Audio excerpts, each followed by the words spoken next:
We've learned in the last 2 decades is that not all stress harms. And in fact, there are types of stress that enrich us. They help us grow. We actually need these types of stressors to build our resilience against the chronic stressors that harm us. Plant phytochemicals, brief bursts of vigorous exercise, going through periods of food scarcity like intermittent fasting, heat and cold, and then good mental and psychological challenges. You're either growing or dying. If you're not challenging yourself physically and mentally, you're actually doing harm to yourself. And the recovery is key, because if you just go through the stress without the recovery, you don't get the time to build the pathways that make you more resilient. So is what you're saying that you want to be challenging yourself to an extent, but not to the point of overwhelm? Correct. Is that what you're saying? Good stress is hope. It's freedom. It's empowerment. The health system's not going to save you. You have got to do the work yourself. The same key that unlocks your resilience to the stressors that you are handling today is the same key that unlocks your health and your longevity. We were made to do hard things. Our genes are not made for abundance. Our genes are made for hardship. We have to embrace this because we need a major course correction for the direction our mental health and our physical health is going. This is the blueprint to getting to that other side where we are stronger, where we are more capable, we're healthier, and we're thriving.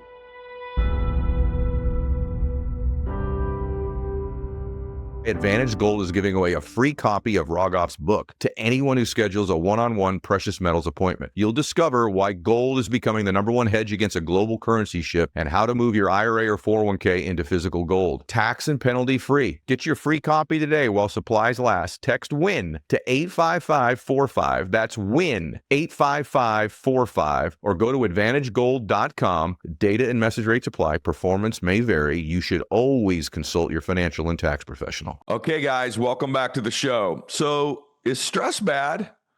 Is all stress bad? Oh, not all stress is bad.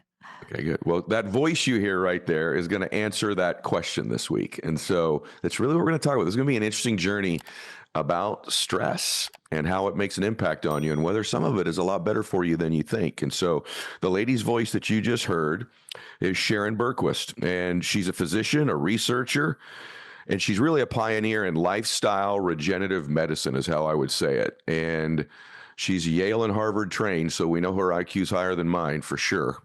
But she's got a book out right now that is really interesting called The Stress Paradox: Why You Need Stress to Live Longer, Healthier, and Happier. And for a lot of you, that's kind of a counterintuitive thought, but we're going to hopefully prove that to you today. So Sharon, welcome to the show. Thank you for being here. Oh, thank you for having me. It's an absolute honor and pleasure. And by the way, she's a doctor as well. I'll make sure I give her that grace. So I don't even know where to begin with you. Most interviews I do, but let's just start out with this sort of paradox that, you know, everyone in the personal development field is trying to reduce stress all the time. Make sure you meditate, take your walk, just get away from stress. And I think I'm sort of proof that I'm 54, and I think stress has actually been pretty good for me over the years. So talk about the types of stress, at least to begin. Give them the framework, the types of stress that are actually good for us, and not bad. Yeah. So, I think we have really been culturally trained to think of stress as bad. And there's, a lot of history behind that. There's 90 years of science showing how stress harms us. This goes back to really how the concept of stress originated in the medical literature. A lot of experiments that were, on rats, but showing that stress could really lead to death. It made all these rats sick. And that's how the whole fight or flight concept originated. And the roots of that have really permeated medical literature and so much of the research, myself included. Early in my career, most of the work I did and a lot of the message I was sharing is all the different ways stress harms, which, as we all know, is nearly every part of our body is damaged by chronic stress. But what we've learned in the last 2 decades is that not all stress harms. And in fact, there are types of stress that enrich us. They help us grow. Mm. And the paradox, the counterintuitive part, is that we actually need these types of stressors to build our resilience against the chronic stressors that harm us. So while there's a lot of merit to try to curb the stress in our life, to limit it, to draw boundaries around it, what we really want is to optimize the stress in our life. Hmm. So let's talk about that. You talk in the book about hormesis. You might as well define that for everybody. I know it in a physical term. And then you list really, let's everybody set the framework for you because you want these stressors. You list really like 5 good stressors or hormetic stressors. So what are those and define hormesis for everybody as well? Yeah, hormesis is the science of good stress, and it's mild to moderate stress followed by recovery. And it originates from a Greek word to excite. So essentially, when we reach this hormetic zone, it's like this Goldilocks zone of stress, we grow and we kind of get enriched. It excites us physiologically, where we literally benefit at the level all the way down to our cells. So it's essentially the explanation now, modern day, through 2 decades of now molecular and cell biology, that are showing how stress ripples down to really all the way to the molecules and cells in our body. And this is where we see the divergent effects of the stress that we know. And the ones that are beneficial, the ones that we are adapted to and help us thrive and become more resilient, are brief and they're intermittent. So the 5 that I mentioned in the book are plant phytochemicals. And that may be a little counterintuitive, and all of them are, and we Yeah. can get to Yeah, that. really. When I read the word toxins, I'm like, toxins are good for me? Okay. That's Yeah. interesting. Yeah. Yeah, I mean, it's really a long history behind how plants evolved these toxins that can help us understand why they are good for us. But brief bursts of vigorous exercise are another beneficial stress. I think that one we can kind of relate to more intuitively. Going through periods of food scarcity, like intermittent fasting, is another beneficial stressor. Heat and cold, probably the most underutilized, but now it's becoming trendy. Yeah. And then good mental and psychological challenges. And this one, I think, is probably where people struggle the most of what makes it good, what makes it harmful. Yeah. Well, we're going to unpack that. So just think about this, everybody, if you're listening. There is a line in your life where, the meditation and the earthing and the grounding and the breathing and all that stuff, there's a line to where you've not given yourself ample stress in your life as well. Like challenging things for your brain and your body matter. And a human being not challenged, we've all known this, you're either growing or dying. But literally, if you really look at Sharon's work, it basically does tell you if you're not challenging yourself somehow physically and mentally, you're actually doing harm to yourself. And so we're going to unpack a little bit of this today. You know, um, Sharon, one of the things that seemed critical to me in reading the work that I've not done a great job of is just overall, I want everyone to hear this part. It's the recovery piece because if you're like me, I've just stressed myself most of the time and not built in the recovery. And that is debilitating, right? And I think my audience more trend that way.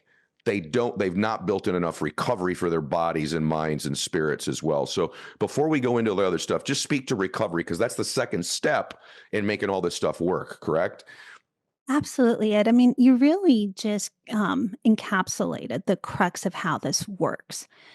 During the stress period, when our body is undergoing stress, part of the reason it's beneficial is that we go into this stress resistant mode, and our body is brilliantly designed. In that mode, our cells get the signal that they need to function more efficiently. And we start to perform all these housekeeping functions where we can literally repair damage and do regenerative functions. We can recycle the damaged components. Our cells just start to repair their DNA, they repair their protein, and they set us up so that when we enter the phase of recovery, that we can reconfigure and rewire and essentially build adaptations that help us handle future stress better. And the recovery is key because if you just go through the stress without the recovery, you don't get the time to build the pathways that make you more resilient. And if anything else, you're also just stacking the stress. And that cumulative buildup of even a good stress can become harmful, right? Mm-hmm. So one way to think about this is if you went to the gym to lift weights. So we all know that when we lift weights, we get micro tears in our muscle. And it's in the 24 to 48 hours after weightlifting, in that recovery, where those kind of damaged muscle cells that are inflamed reconfigure in a way where our muscles develop hypertrophy, they grow stronger, right? Mm. And it's the same in every part of our body. The same happens in our brain. When we go through something stressful, let's say public speaking for a lot of people is stressful, right? But the stress response doesn't end when you walk off the stage. For hours to days afterward, your body is actually developing pathways in your brain that help you remember how you handled that stress. So the next time you are doing that same public speaking, you are better capable. You are literally more resilient. Wow, that explain. I've always wondered why, if you do something repetitiously, do you necessarily get better at it? This is in Yeah. the brain, why that actually happens. That's fascinating to me. Like, and many years ago, I did one on being really down in the dumps or being in a rut. And I said, what you need to do is you need to find a challenge. You need a Yeah. physical or mental challenge. Challenge yourself physically. And it's just got all this attention. Like, that's what I'm supposed to do when I'm down or lost. And I firmly believe that. It gives you a chance to have recovery if you've done some tearing down. Let me ask you, let's go to the reverse just for a second. I want everyone to understand this because you're talking about these proteins. Part of the book that like stood out to me, you actually talk about the fact that if you don't get rid of some of these old proteins in your system, that you have uncovered, or research has uncovered, that like it could contribute to early onset or onset Alzheimer's even, correct? Like if you're not, and I say this for everyone, let me phrase it for you. If you're aging or you have aging parents and they're not being challenged mentally or physically, this could be a real challenge for them. So would you explain this, like clearing out of the proteins and adding the new ones, and how it can impact us maybe in ways that are way more detrimental than most people realize, that you should know so you're not just sitting around? Yeah, so you just hit on so many really important things. I mean, the first thing you said about when you're down in a rut, the way to work your way out of it is to go do something challenging. That's really the whole premise, that another approach to being overwhelmed by stress is by taking action. I mean, that is an antidote to chronic stress. That action is empowering, and that sets off a cascade in our body that helps us become energized. It releases a lot of chemicals and neurotransmitters that help us reach this higher state. And as you just said, we know that too much stress harms. And so the natural inclination would be, okay, let me just ratchet down the stress. And maybe if I get it super low, I'll live forever. And, but the other end is true, that not enough stress is just as harmful as too much. And in the new framework of stress, we use this term sus stress for inadequate stress. Yeah. And it's just as harmful as distress. And reason being, the old model of how stress was viewed is more like a linear model where you think the amount of stress is proportionate to the harm. And that leads us down the path where, of course, we want the least amount of stress, the least amount of harm. But one of the biggest blind spots is in medicine is that the relationship is more parabolic. It's more like an upside down U, like if you picture the St. Louis Arch. Mm-hmm. And that is why when you are at the too much or too little, you are at the bottom of the arch, right? You're at Mm-hmm. the point where you're developing the least resilience, you're developing the least of your human potential. But when you are in this sweet spot, kind of Goldilocks range, right in that middle, you're at the peak of that arch. And that is where you want to be. So your kind of explanation of if you're out and down in the dumps, like just go do something. You're saying, hey, get on the part of that curve where your Mm. body starts to take off. Mm.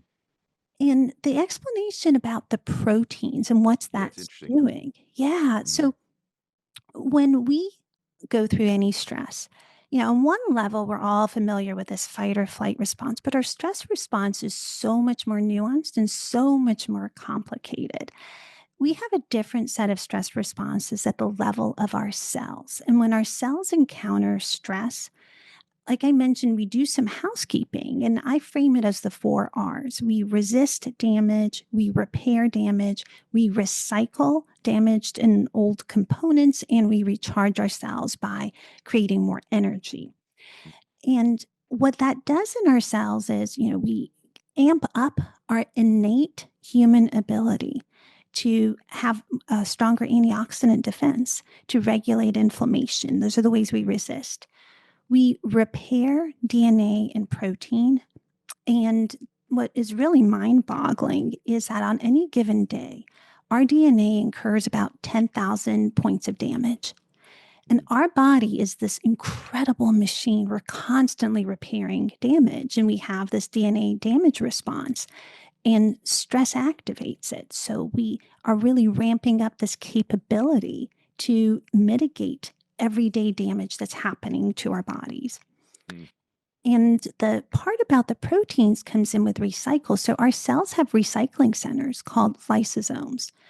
And when there's old and damaged components like clumped proteins, we can take this over to our recycling center, and our body can get rid of the damaged ones. And if we're also clumped and they're disfigured, we can repair our proteins through heat shock proteins, through this unfolded protein response. And if we don't activate these stress responses, the clumped proteins start to create mental fog. We're not as good at decision making. It affects our mood, right? Because this is all going on in our brain. If we don't pay attention to those symptoms over time, it can also increase our risk of neurodegenerative diseases like Alzheimer's disease, right? You guys, you got somebody in your family, even yourself. Actually, this isn't age related. If you're sedentary or you're not challenged. Also, I want to talk in a little bit, but I want to get specific about a few things about just doing new things, because we can adapt to stress things that then don't stress us the way they used to. So we'll talk about adaptation in everybody, because I know a lot of you go, well, I cold plunge. Well, in a little bit here, we'll maybe talk about adaptation, because I've got a question about that. But before we go there, I want to talk about, you recommended the books. These are, now we're going to get kind of tactical, everybody. So if you run an e-commerce business, you know this. Packages don't just arrive like magic. Although if you use ShipStation, you'd swear it probably did. Last year alone, over 7 million people, including me, switched to ShipStation and had their orders fulfilled with them. With ShipStation, you can sync orders from everywhere you sell into one dashboard. That's why I switched, by the way. And you can replace all these manual tasks with custom automations to reduce shipping errors and big time a fraction of the cost. For us, it saved us, we think, about 70% on our shipping and fulfillment of all of our orders. It's the fastest, most affordable way to ship products to your customers with discounts with major global retailers. By the way, 130,000 companies have grown their e-commerce business with ShipStation. You should as well. During the time of this spot, another 1,400 packages were shipped with the help of ShipStation. 1,400. Upgrade to a smoother shipping experience. Go to shipstation.com/Mylett to sign up for your free trial. No credit card or contact information required. You can cancel anytime. ShipStation.com/Mylett. The man who shaped U.S. monetary policy just released a bombshell book called Our Dollar, Your Problem. In it, former IMF chief economist Kenneth Rogoff warns the U.S. dollar's dominance is under attack, and if the U.S. dollar falls, your savings could be at risk. That's why Advantage Gold is giving away a free copy of Rogoff's book to anyone who schedules a one-on-one precious metals appointment. Text WIN to 85545. You'll discover why gold is becoming the number one hedge against a global currency shift and how to move your IRA or 401k into physical gold. Tax and penalty free. And how to get up to $10,000 in free gold and silver with a qualifying account. Get your free copy today while supplies last. Text WIN to 85545. That's WIN 85545, or go to AdvantageGold.com. That's AdvantageGold.com. Data and message rates apply. Performance may vary. You should always consult your financial and tax professional. So I've always lifted weights. I've got a problem with my back the last couple of years, but I've always lifted weights. I've always gone to the gym for an hour, hour and a half, do some cardio, workout, whatever it is. And the last couple of years, my cardiologist and a couple of the other doctors that treat me are like, you need to do more interval training, like shock training, like get your heart rate up, then slow it down, get your heart rate up and then slow it down. And you talk about that in the book. So when we talk about physical training, why in your opinion does interval training or short-term bursts of training somehow potentially benefit us more than just long process of doing something in a duration? Or did I get that wrong? No, you got it 100% right. And to me, this is such a missing part of physical activity guidelines. They're all about getting 150 minutes, and that's wonderful. I mean, I think that's an admirable goal, but we're leaving out the nuances of how we can optimize our physiology and doing these intervals. The reason that adds so much benefit is because your body perceives it as an acute brief stressor, right? Yeah. It's sending a signal to your central nervous system that the body's under stress. That is what activates the adaptations, right? So the more intense the brief stress, the stronger the adaptations. And if you wanted to get at the biochemical level, Sure. what happens is you rapidly deplete your energy stores. That sets off a sensor, a molecular sensor, AMPK, which is kind of like a fuel gauge of when your nutrients are going low. And that fuel gauge rapidly gets into the red. AMPK activates PCG1, which is kind of one of these master regulators of our mitochondria. And mitochondria help us create energy in the cell. They're kind of the powerhouse of the cell. So you're rapidly sending a signal that I'm stressed, I'm becoming energy depleted, and your body adapts in a way that says, I'm going to increase my capability to make energy. You increase mitochondria, and you also create mitophagy. It's this selective form of autophagy where our body takes the damaged mitochondria and recycles them so that if your mitochondria are impaired, you can release these free radicals that cause oxidative damage. But if you can repair your mitochondria, you're essentially making clean energy in your body. What happens at a molecular level is really the reason why we need this central nervous system stimulus of stress, Mm. followed by recovery. Again, the recovery piece is critical because it's in the recovery that we reset to a new baseline where our parasympathetic nervous system kind of kicks in, right? Yeah. So you think of it as, oh my God, it's stress. And so many people are out there saying, oh no, that spikes your cortisol. Don't do it. Mhm. Right. But it's intermittent spikes of cortisol is the pathway to building the adaptations. If you blunt cortisol spikes from exercise, you do not get the hypertrophy and the benefits. What you're really caring for is your baseline level of cortisol, right? Your basal level of cortisol is lowered after that intense bout of exercise. So we can't just say, oh, this is, good or bad. I mean, you're raising your heart rate with exercise, but, that doesn't make it harmful. You're raising your blood pressure with exercise. That doesn't make it harmful, right? Because you know that over time, your heart rate's going to be lower, your blood pressure is going to be lower. So, what we're doing is brief spikes of stress so that our baseline level of stress resistance is higher. That's really good. Of all the different fitness experts and stuff that have been on the show, that's the best explanation of why that works. Yeah, of course your cortisol level's going up, but its baseline's going to drop. Of course your heart rate goes up, but the baseline would drop. And so guys, like if you train and you're in the gym, mix in a couple times a week sprints. Mix in some circuit training, do some stuff that challenges you. The other thing too is like you've adapted to the way you work out. We all go to the gym and see that same person there who trains exactly the same way for the last 8 years. They look exactly the same as they did before because there's no real stress being put on their body because they've adapted to that routine, that way of training.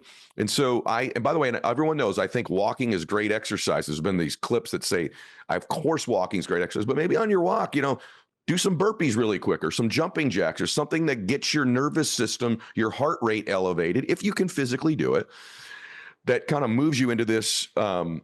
By the way, and getting back to that parasympathetic state is something I want to talk about in a minute too. The other thing you talk about is hot and cold, which has sort of become the thing lately, right? Like cold plunge, go to the sauna, or just cold plunge or whatever it is. I just want to give you the floor on why it is beneficial. And do you believe you should go from hot to cold, cold to hot? How should you finish? Is that relevant? And but the whole topic of hot to cold is like everyone's kind of doing some sauna, some cold plunge.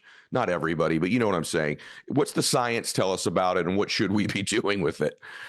Right. So, really, the common thread between exercise, the plant toxins, the heat and cold is back to this stress, right? They're all just trying to activate these cellular stress responses. And the reason we respond to these as stressors goes back to our human history. I mean, for over 2 million years, the stressors that were inherent in our hunter gatherer ancestors' life were these types of stressors, right? They had to endure periods of food scarcity, they had to run and escape from predators, they had to hunt, and they had to be exposed to the elements, right? We had impermanent shelters, they didn't have air conditioners and heaters. And so our physiology over time has adapted in ways that make us more resilient to these types of stressors. That is how we as a human species have not only survived, but we have thrived in relationship to our environment, right? And this is the first time in human history where we have disconnected ourselves from this natural rhythm with our environment. And right now, introducing this as we've got to put back in acute stress in our life sounds radical, but this was the norm for 2 million years. Our lifestyle today is actually radical, right? So, and this is where the heat and cold fits in. So it sounds like it's trendy, and people are investing in these big ice plunges, and everyone's getting a sauna, but the crux is that your body just needs the exposure as a stressor, right? It can be DIY. I'm a real think of things simple, right? I'm a primary care physician. I take care of people of all walks of life. Not everyone can invest in some of these things. And Right. right. So the everyday is, look, you just 30 seconds of cold at the end of a shower, right? Just take a hot tub, 102 to 104 degrees.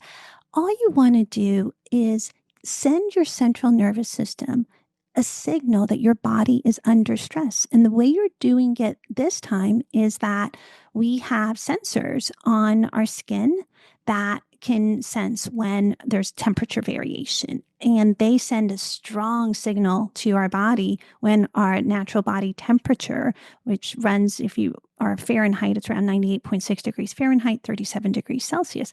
When our core body temperature is threatened from where our body's kind of set point is, we have incredible feedback mechanisms that just kick in to restore that balance. I mean, again, we're so brilliantly designed. And this is what's called homeostasis. It's the natural balance in our body. And man, we have redundant overlapping pathways that just jump right in. And the stress response that's triggered as a result of that is where the healing happens. It's in that stress response that all these molecular changes that we're talking about that make our cells healthier start to happen. And we talked about the repair mechanisms and the housekeeping, but this question probably people have is, well, why the heck should I care about that? Why do I want clean cells, right? Or healthy cells that are regenerated? And the answer is because what underpins every symptom that we're experiencing in modern life, every chronic disease and the accelerated aging that we're experiencing, all comes down to cellular dysfunction. Our cells are the most fundamental unit of our body. If our cells are unhealthy, okay, we have mitochondrial impairment where we can't make adequate energy, if we can't repair our DNA, if our proteins are damaged, we cannot function well. Our brain can't think well. Our endurance is affected. Our blood vessels get damaged. And over time, that leads to disease and then premature mortality. So, this is really a systems biology, kind of root based type medicine, where you are building health from the foundation level on up. Mhm. By the way, everybody, I think part of my recovery process could be listening to Sharon's voice. It's very soothing, isn't it, you guys? Like, if I'm under stress, I'm just going to play the Ed Mylett podcast with Sharon and just listen to her voice because it's very calming, and mine is certainly not. So, in the book, Sharon talks about intermittent fasting. I'm going to cut to the chase on that. She believes in like a 14-hour intermittent fasting window, is what she would prefer. I want to challenge you on something bigger than that. I want to talk about fasting in general. Yeah. Um, and I think over the next 2 or 3 years, the thing you're going to hear on everybody's podcast next is going to be fasting, not intermittent fasting, but fasting, 1, 7, 10-day type fasts, right? And longer potentially.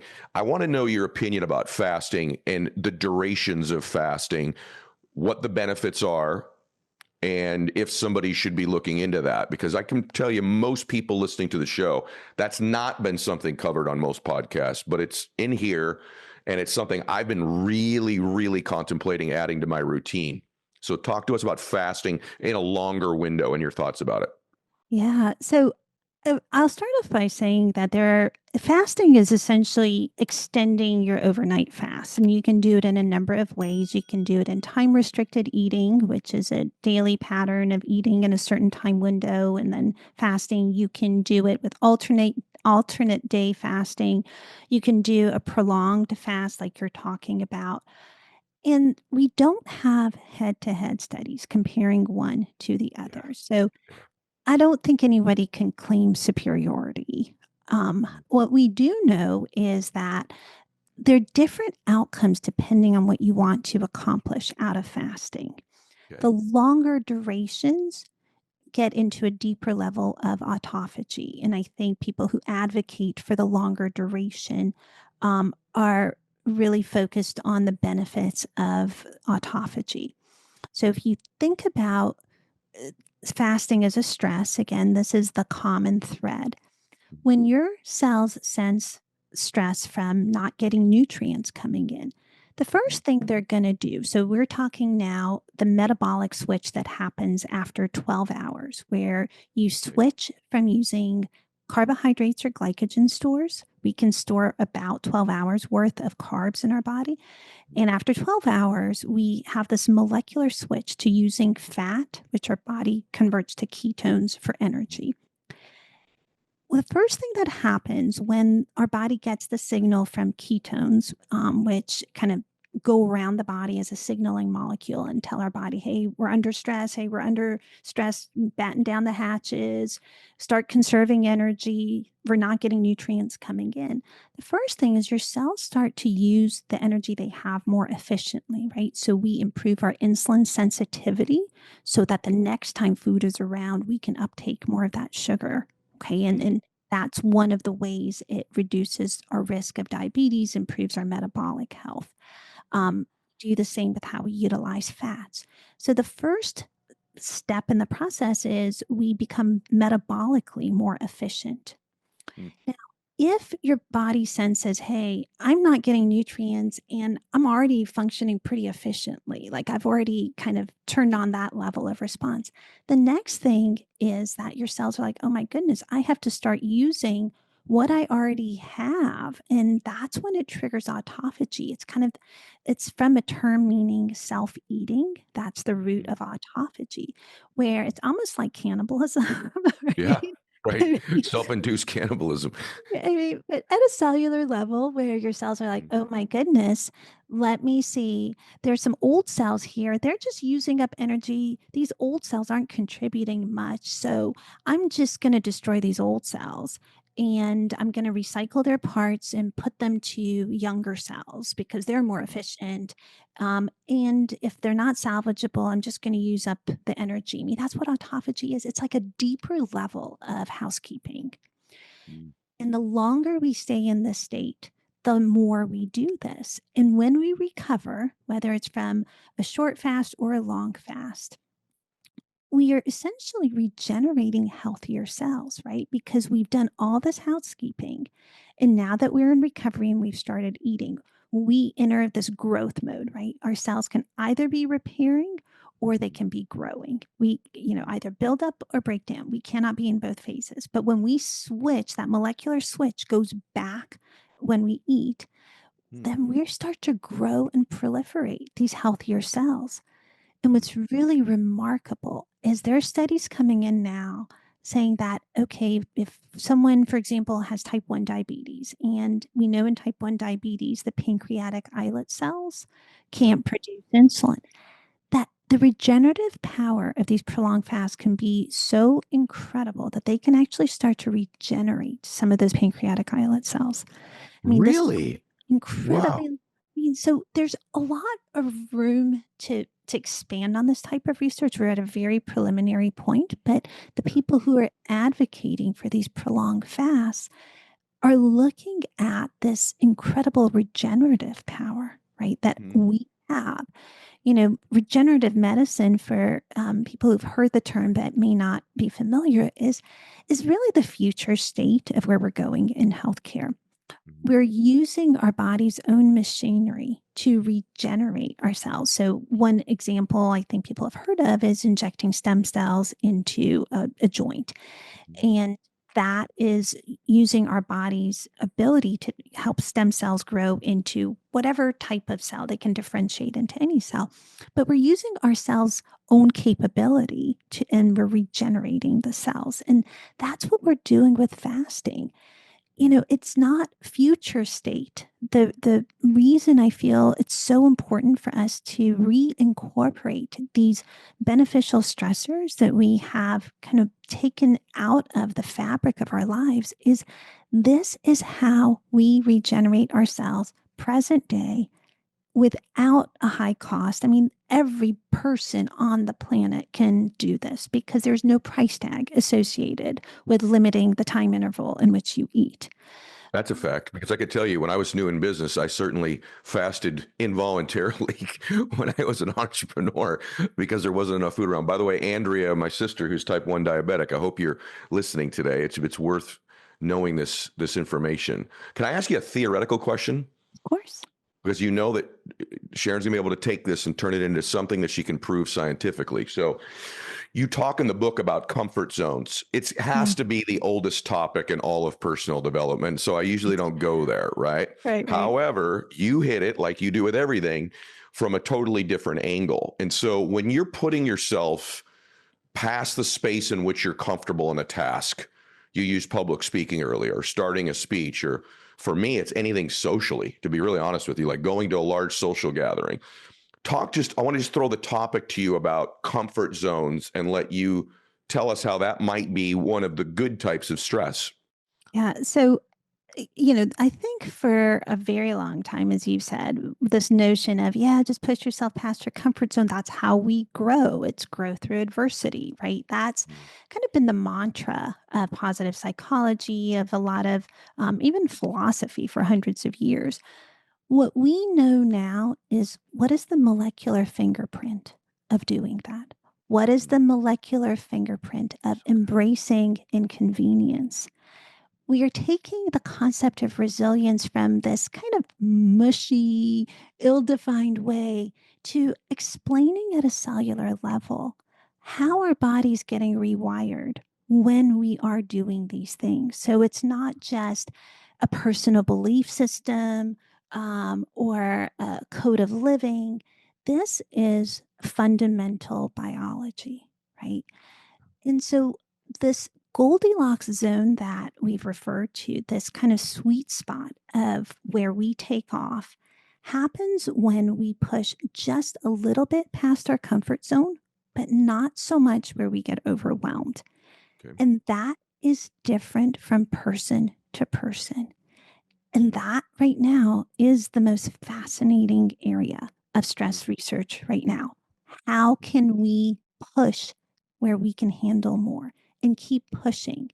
In this pattern of stress recovery, repeat. Stress, recovery, repeat is the blueprint of how we can all handle more stress, how we can shift that Goldilocks zone to a higher and higher amount where we can adapt to higher levels of stress. That's building resilience. Are you saying so? And maybe I'll push you on that a little bit so I understand it better. So is what you're saying that you want to be challenging yourself to an extent, but not to the point of overwhelm?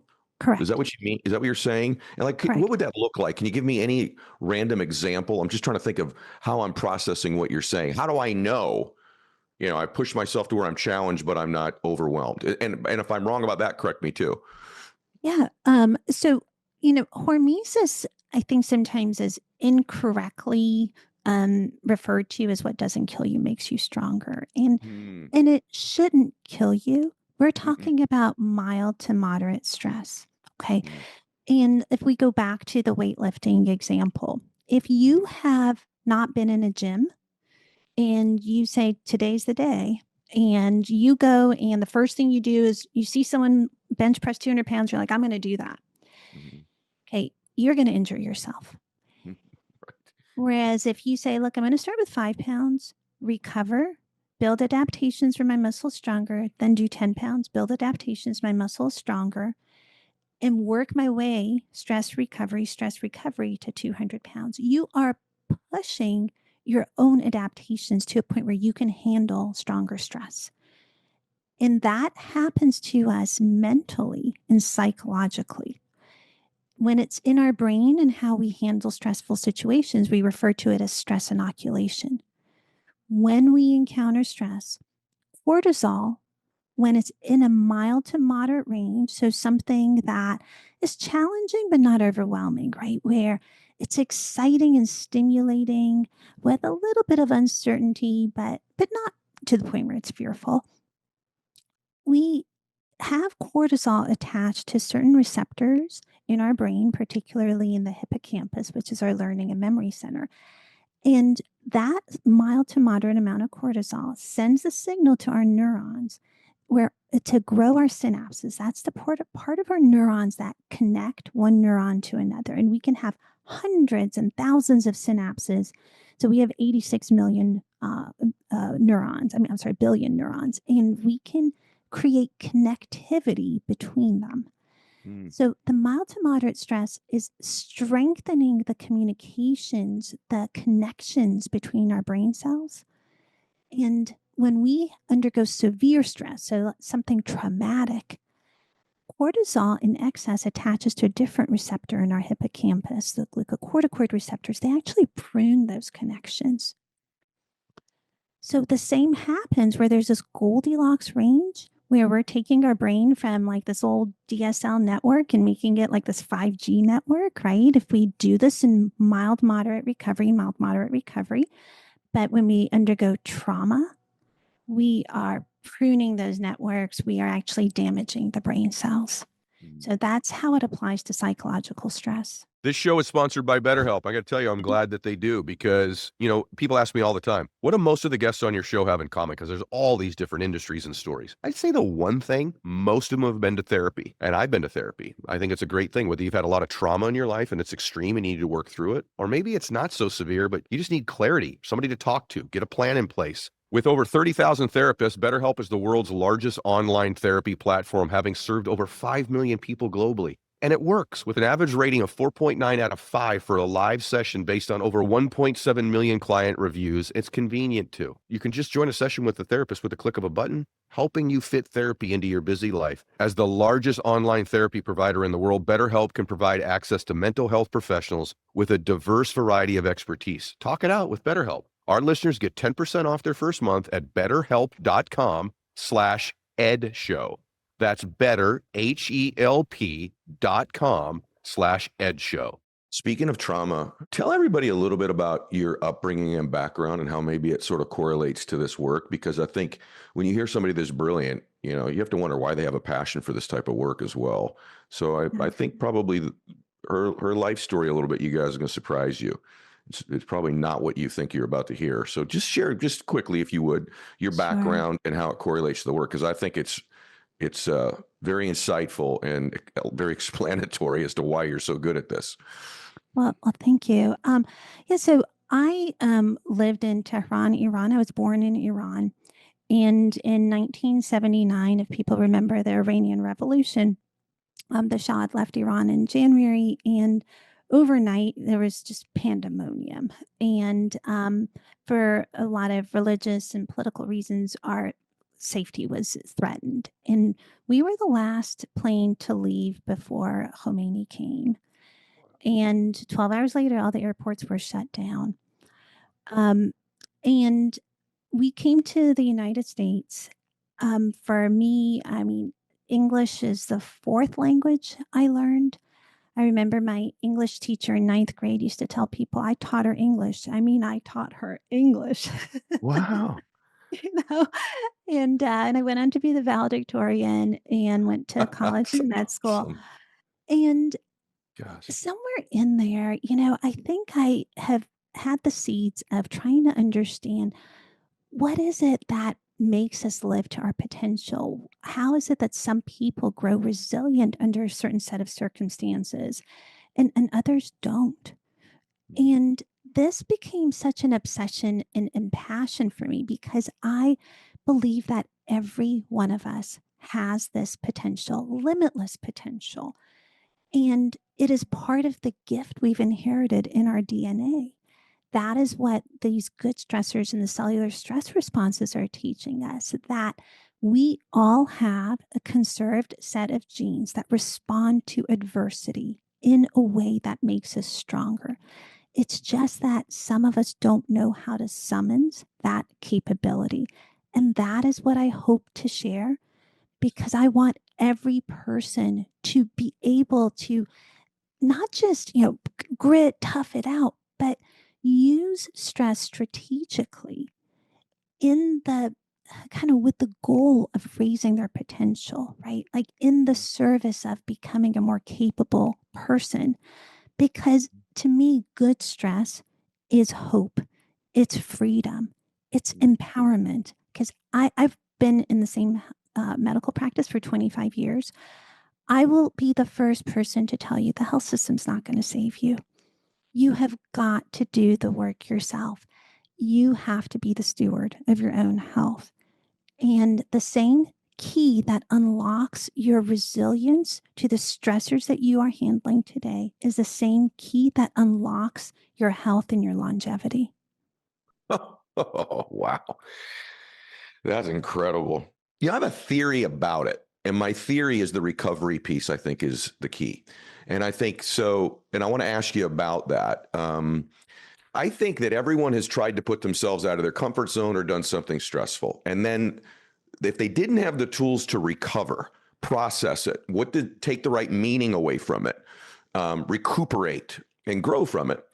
If you don't have that part of it, then you resist doing it again. And if you miss it 2 or 3 times, then you're like, well, that's just something I'm not going to do because I didn't get any of the growth from it. I didn't get any of the benefit from it. And it seems to me, at least the top people that I work with, athletes or CEOs, the part of it that they seem to get is they have found their way to recover, not just physically, but emotionally and mentally, taking the right meanings from the events. You also work with a lot of elite athletes and CEOs. What do they know about stress that most people don't? I think that, I mean, there are a couple components to this because it's partly the type of stress and partly planning for recovery.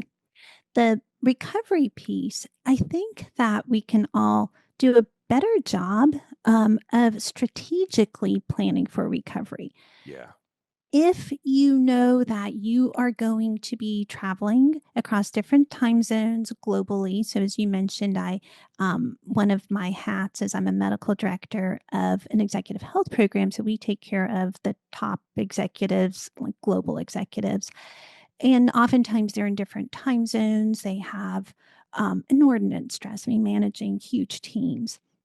But the key is they are very good at strategically planning for some recovery. It may be, hey, this weekend I'm going to go to um, a, a home I have that is in a secluded island or in a secluded spot where I can completely just unwind, detach, let my levels of these stress hormones just kind of all downregulate and then go at it again.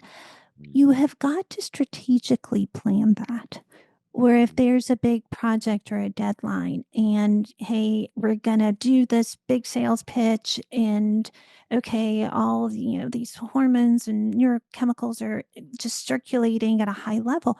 After that, do not plan to get on a plane and go to the next thing, right? Just say, you know what? That evening, I'm going to go for a long walk in nature. I am just going to just enjoy this connection with this incredible, like natural world that I live in. And that resets your stress level. It actually reduces your cortisol. So you've got to do things that help you bring that cortisol down when you've gone through these like peak moments of peak performance. If you can break up that stress, you're taking what could be a chronic stress, right? If you're going from stress to stress to stress, you're making it brief and intermittent.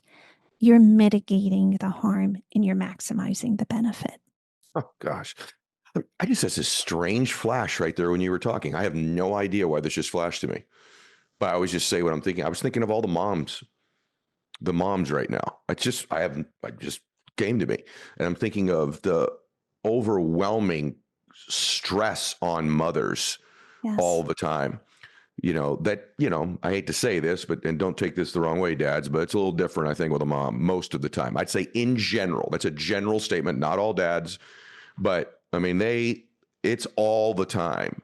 And I just think about the fact that you see so many of these moms that they never recover.